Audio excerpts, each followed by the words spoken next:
Have you heard the term hybrid training or hybrid athlete, but you're not exactly sure what it means? That's what I'm here for. Today, we're going to be breaking down the different aspects of hybrid training, as well as teaching you guys how to improve at each aspect of hybrid training. Let's go. So, hybrid training, what is it? Well, to start, we need a definition. There's a few different definitions you can find online, but they're all kind of different from each other, and none of them really fit the bill, in my opinion. So, I came up with my own. Hybrid training is a training style aimed at improving all-around athleticism, especially in the areas of strength, power, endurance, and speed. Great, we have a definition, but what exactly did that all mean? Well, let's take it a step deeper. Let's go ahead and break down each aspect while I show you guys ways that you can improve it. So let's start with strength. What exactly is strength? Well, strength is, simply put, our ability to move heavy objects, whether that's inside the gym in the form of lifting weights or outside the gym in, say, moving furniture. So let's take two guys, one that has 100 pounds of muscle mass and one that has 50 pounds of muscle mass. On any given lift, the guy that has 100 pounds of muscle mass is going to be stronger than the guy that has 50 pounds of muscle mass. Now, there is a way that we can train specifically to increase muscle mass. And the way that we do that is called hypertrophy training. Hypertrophy training is what the bodybuilders use. Their goal is to build as much muscle as possible and get as big as possible. But we can apply those same principles to hybrid training. The way to train hypertrophy is on your compound lifts, your deadlifts, your bench presses, and your squats, lifts that use multiple muscle groups, to train them to 6 to 8 reps till failure. And on our auxiliary or isometric lifts, lifts that just use one muscle group, like preacher curls or tricep pushdowns, we're going to train those 8 to 12 reps, ideally to failure, for 3 to 4 sets. For hypertrophy, for both your compound lifts and your isometric lifts, you're going to want to train to failure or at least close to failure. And you're going to want to take 2 to 3 minutes in between sets to make sure your muscles recover before pushing another set. Now, in regards to strength, there's actually another piece to the puzzle, and that is called neuromuscular efficiency. To understand neuromuscular efficiency, we have to realize that our body is actually capable of lifting a lot heavier of weights than our brains give us credit for. And the reason why our brains limit how much our body can lift is because lifting is really hard on your body. And the heavier the object, the harder it is on our body. So our brain is protecting us. So how do we train our neuromuscular efficiency to lift heavier? Well, it's called strength training, and that's what powerlifters do. For strength training, we're going to want to stick to mainly compound lifts. Now, we might throw a few auxiliary lifts in if we know that that muscle is lacking a little bit, but for the most part, mostly compound lifts. And we're going to do this at 90 to 95% of our 1 rep max, and we're going to do this for 3 to 5 reps. And in between those sets, we're going to take 3 to 5 minutes to recover because that is really taxing on our central nervous system. So, which one's more important? Well, they're both important. Having a lot of muscle mass will definitely be the driving factor, but your neuromuscular efficiency can help you to unlock that and add more gains and more strength to the size that you already have.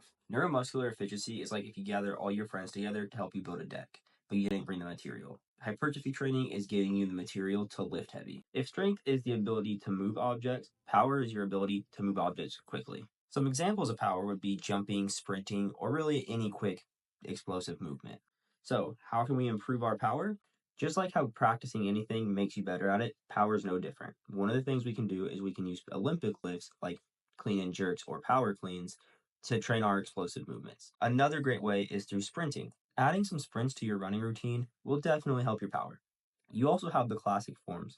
This can be your kettlebell swings, your medicine ball slams, things like that that require quick, powerful movements. Another great way to train for power is going to be through sled pushes and plyometrics. Sled pushes especially increase your power as you're using that power to go both up for the sled and then forward with the sled. But we don't want to train these lifts in the same way that we would train for hypertrophy. That's why you never see bodybuilders out there doing clean and jerks or power cleans. The key to training power is going to be through intensity rather than volume. So you may only do 5 or 6 reps, but you need to make sure that these are good, efficient reps. Reps where you're going all out and using as much power as you possibly can. You also want to do these at the beginning of a lifting session, not at the end. If you do it at the end, you may be too fatigued to really get enough force to train for power. You also don't want to do these too much, as the recovery on these can be pretty tough. Aim for only 3 to 4 sets of these once or twice a week, and you'll have plenty of gains in power. Some of the benefits of improving your power are going to show off in different ways. For example, having more power will give you more speed on your runs. So if you're training for a race or even just a time goal, then power is really going to help you achieve those goals. And if you're training for a Hyrox race or a Spartan race, there's plenty of explosive movements that will be in those races. So now that we've talked about both strength and power, let's move on to endurance. When talking about endurance, there's 2 different types that we can talk about. We can talk about our muscular endurance. We can talk about our cardiovascular endurance. So when you're lifting and you can't push another rep out because your muscles are so fatigued, that would be your muscular endurance. And when you're running or doing a hit circuit or really anything that's getting your heart beat up and you feel like you get to that red line moment and you can't push anymore, that's your cardiovascular endurance. Now, these two forms of endurance oftentimes work together, but they don't always. For example, say you go for a run and you start to get that wobbly, heavy feeling in your legs from your legs working too much, but you still have a lot in the tank. Well, that's because your leg muscular endurance fatigued quicker than your cardiovascular endurance did. So, how do we improve these? Well, it's going to be different ways for each one. Let's talk about how to improve our muscular endurance first. So, to improve our muscular endurance, we're going to want to train submaximally or far below our 1 rep max. So, to improve it, what we're going to do is we're going to drop the weight down significantly, around the 40 to 60% of our 1 rep max. And we're going to use high rep ranges. So we're going to want to stay in that 15 to 20 rep range. We're also going to drop our rest time between sets down to about 60 seconds. If you really need to, you can go to that 70 or 80-second mark, but we really want to keep it around 60. And to increase our muscular endurance, it's all about volume. We're going to want to train it 2 to 3 times per week. And each time we train it, we're going to want to aim for more sets than we would if we were training for hypertrophy or power. Another great way to train our muscular endurance is going to be through body weight movements like pull-ups, push-ups, or planks. Because there's no added weight to this, we're going to be hitting that at a fairly low weight for a lot of reps until failure. It's a great way to train that system. So how do we improve our cardiovascular endurance? Well, anything that gets our heart rate up to about 60 to 70% of our max heart rate is going to be training that. And to find out what your max heart rate is, just take the number 220 and subtract your age by it. It's the quickest way to do it, and you want to stay within 60 to 70% of that number to improve your cardiovascular endurance. So these long runs are going to be runs that are slightly longer than you normally would do, but at a slower pace. And because long runs are super taxing on our legs, we're going to want to keep it to about once a week.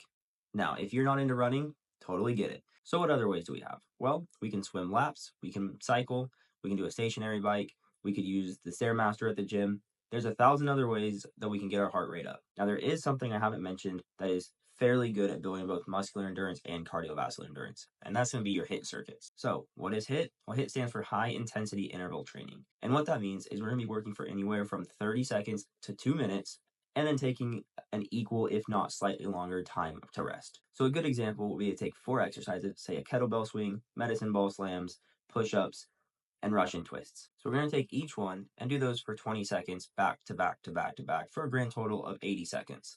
Then we're going to take a minute and a half or 90 seconds where we're not doing anything and recovering. Now, HIIT works really good because it does get your heart rate up into that range and sometimes even beyond that range, but it also is all fairly low weight exercises. And since we're doing 4 different workouts back to back to back to back, it's going to work our muscular endurance as well. Okay, so now we know how to get stronger. We know how to run for longer distances, we know how to work for longer distances, and we know how to produce more power. How do we get faster? Well, we already have the tools. A lot of being faster is being more powerful, being stronger, and having more endurance. For example, if you're used to running, say, 4 miles, a mile and a half is going to feel like a lot shorter distance, and you're going to be able to run that at a faster pace. So having a good endurance base is step one. So how to improve our speed is going to be dependent on what type of speed we're after. If we're just talking sprinting speed, then being stronger and having more power is going to get us about 90% of the way there. That's why when we look at Olympic track runners, the sprinters are almost always jacked while the long distance guys aren't. Now for sprints, the last 5 to 10% of that work is going to be from sprinting. Sprinting is really a movement that the more you do it, the faster you get. So how do we increase our times in runs like a 5K or a marathon? Well, there's a few different things that you have to do all in conjunction with each other. So first and foremost, we're going to need an endurance base. And what that means is we need our cardiovascular endurance to be able to go further than the race that we're looking for. So for example, if you're running a 10K, you don't want your PR to be 10K. You're going to want it to be further than that. Now, once we get a good endurance base, that's when we can start working speed work so we can improve our times. There's a few different kinds of runs that we call speed work. Let's start by talking about tempo runs. So tempo runs are going to be runs that are a little bit longer in distance, but a little bit slower in pace than your all-out pace. Now, you do want these to be quicker than your long runs, and you want to stay at around 80 to 90% of your max heart rate. Besides tempo runs, we can also include things like hill runs or interval runs.